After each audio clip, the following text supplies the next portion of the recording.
નમસ્કાર ખેડૂત મિત્રો, ગુજરાત આજે 12 તારીખ અને રવિવાર છે અને રવિવાર તાજા હવામાન સમાચાર પર નજર કરીએ તો હવામાન નિષ્ણાંત અંબાલાલ પટેલે ઠંડીને લઈ આગાહી કરી છે, જેમાં રાજ્યમાં 23 ઓક્ટોબરથી ઠંડીની થશે શરૂઆત અને 22 ડિસેમ્બરથી હાડ થીજવતી ઠંડી પડશે તેવું અનુમાન અંબાલાલ પટેલનું છે। 22 ડિસેમ્બરથી 12 ફેબ્રુઆરી સુધી ઠંડી પડશે અને લઘુત્તમ તાપમાન 8 ડિગ્રીથી પણ નીચું જશે।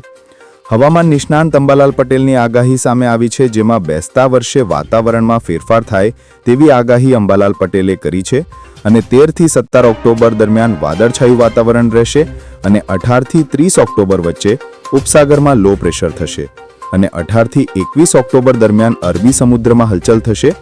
અંબાલાલ પટેલનું વધુમાં કહેવું છે કે ગુજરાતમાં વાદળછાયા વાતાવરણ વચ્ચે માવઠાની શક્યતા રહેલી છે અને 18 નવેમ્બરથી બંગાળના ઉપસાગરમાં વાવાઝોડું સક્રિય થશે અને 23 થી 26 નવેમ્બર દરમિયાન હિમવર્ષાથી ઠંડા પવનો ફૂંકાશે અને 5 થી 7 ડિસેમ્બરમાં પશ્ચિમ વિક્ષેપો આવતા ઠંડી વધશે।